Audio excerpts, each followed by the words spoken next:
Alright, so this is my new gun that I got. The Beast mode right here, the KRISS Vector. Really expensive ass gun, but found it on eBay for what I consider was a decent price tag, like $230.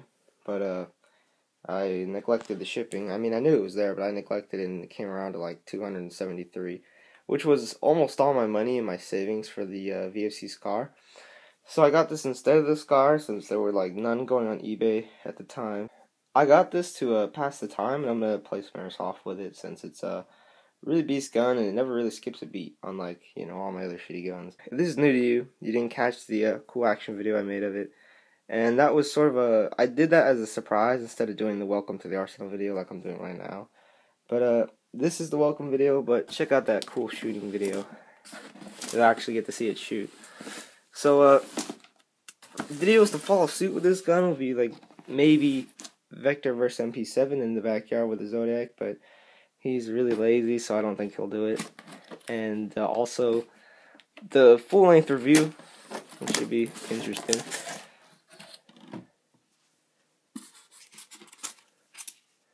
So you'll get to see all this stuff in the review, all the good stuff.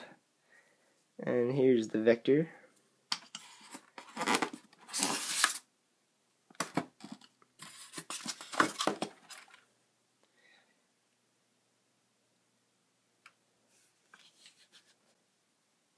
Beast right here, man, the Vector. This thing is awesome.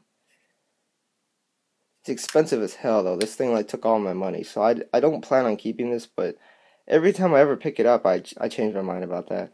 It's got to sit in the trunk before I start ever thinking about selling it. But then as soon as I pick it up again, I'm like, man, this thing is beast. So that's the Vector. And I hardly, I wash my hands before I touch this gun, man. It is that cool. It's like pretty much brand new too. So there's the Glock like 23 mag that shoots like the 45 in real life. It's really big. I mean, this is the heaviest part of the gun. The gun isn't that heavy, like that's about your average AEG weight. But as soon as you put this bitch in there, that thing is so heavy, it's retarded. Not like, stupid heavy. It's just a bit cumbersome.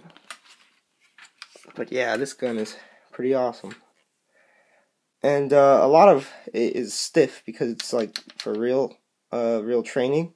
So it's very stiff in most things. Like to switch to full auto, like switch to 2-round burst and semi is pretty easy, but full auto you gotta press harder. The bolt you gotta press harder. The charging handle is really hard to pull back. I have some gripes about this gun. You'll see in the review is the foregrip wobbles around, and so does the mag when it's in there. But when we get to the review, you'll see more about that. And there might be some shooting at the end of this video, since it's probably what you all want to see. But there is a little action video of this gun where it's shooting a lot that you can check out. But this is the introduction to the Arsenal, my new gun video, just like I did with the FN. It's going to be a new thing that I do. Actually, I'm not going to put this back in the box. I like to put this in the trunk with the other guns. I just fold down the two sights, which is pretty cool. They are really realistic and they're pretty badass. Don't want to get too much of that foam all over it. And then I fold the stock.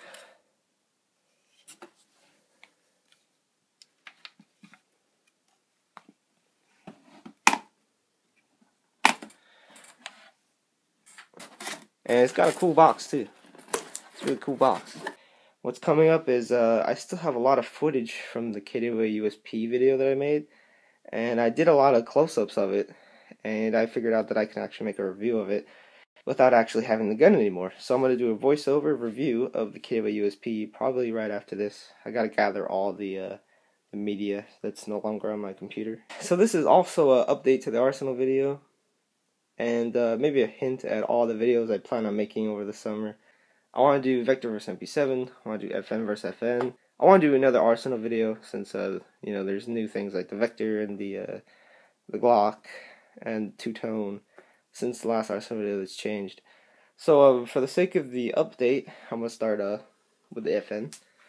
The last time we saw the FN in an update, I'm pretty sure it had the semi-auto burst problem where in semi it would burst mode. It no longer does that.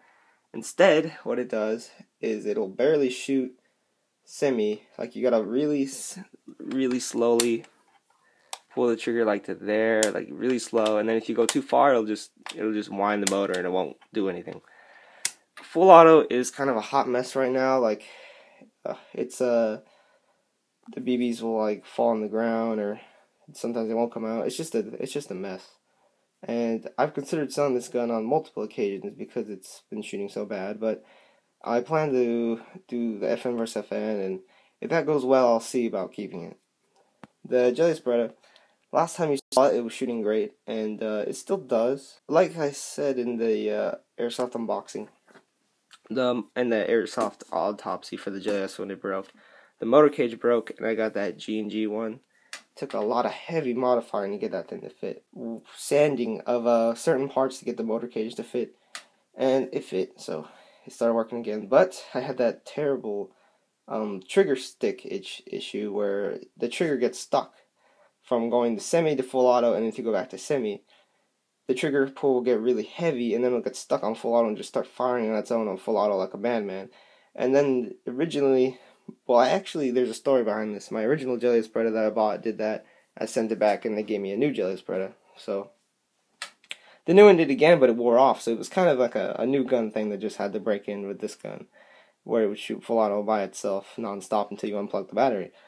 So it's even worse with Dean's. It's really hard to unplug, and it started doing that to me. I switched to full and the semi and even safe, and it still kept firing until I actually pulled the trigger again. So that I really don't like it when the gun shoots full auto by itself, which is bad, especially if you're playing a game, like a semi-only game, and then your gun starts shooting full auto by itself like a madman. It just sprays all the rounds out of the mag like instantly, because once it starts going, it's going, man. It's going fast. So talking about long rifles, the Thompson shoots perfect.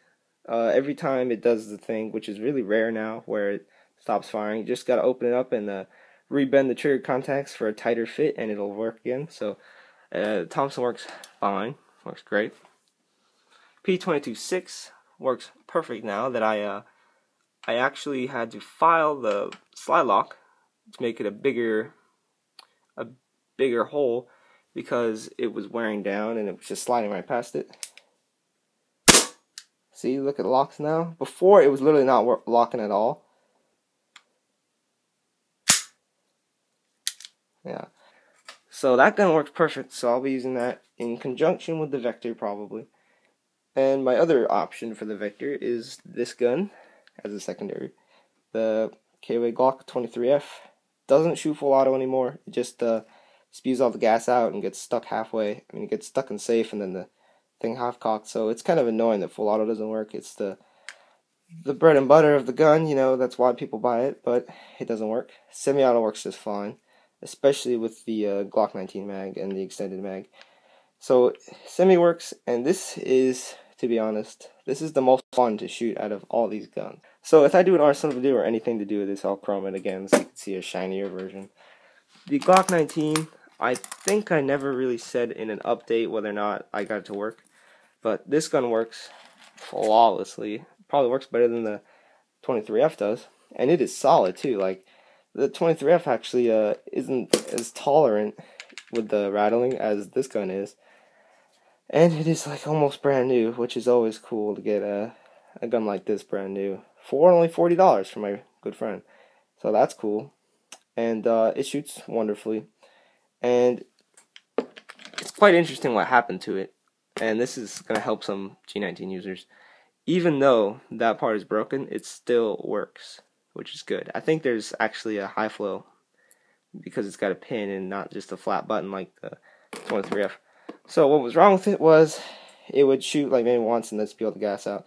What you do is you take it apart, you take out the blowback unit, and you cut out a thick piece of like business card paper, and you make it fit in here inside the slide, so that the blowback unit is actually close to the mag. I learned this from a video. Maybe I'll put a link to how to do it.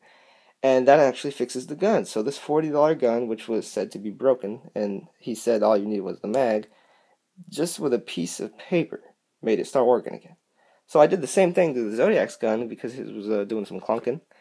And just like that, piece of business paper, maybe a 4-minute, 2-minute job, and his G19 was shooting even better. So that's really cool. All you need is a piece of paper and G19. You fix clunkage, and this $40 gun turned into a $100 gun, which is pretty cool. And the Novak, notorious for being weed tech and breaking, but it is my most customized gun, and you know, the personal statement, like I mentioned in the review. The Novak was yet broken again. You know, it had another issue, as always. What happened was the Wilson Combat Mag, which is now in here, it was not holding gas at all. It wouldn't spew it or leak it. What would happen is you put in the gas and then like you'd start firing it, and it would act as if you only gave it like a second of gas, and it'd just run out immediately. So I figured it was in the top components, and I don't have a key to remove the valve. So I just switched it back to this mag, the bottom nozzle valve thingy, and it worked fine. So the Novak works fine. It still doesn't hold enough power to get the slide lock back after 8 rounds, but the garter hop up makes it really accurate, like seriously accurate, and it could reach some really far ranges. So the Novak works in a sense, and I'm not going to do any upgrading to it. It's not worth the money because it's just going to give me trouble. So that's what's going on with the Arsenal. There are some pretty cool videos planned if we get to do versus with the Vector and the G36. The 2 versus videos will be really cool. And I plan on doing 3 camera angles. So instead of just 1 and then moving it, we're gonna have 3. So that's gonna be new, and we're gonna see more. And we don't need GoPros to capture everything. So that's what's going on with the Sphinxter cell.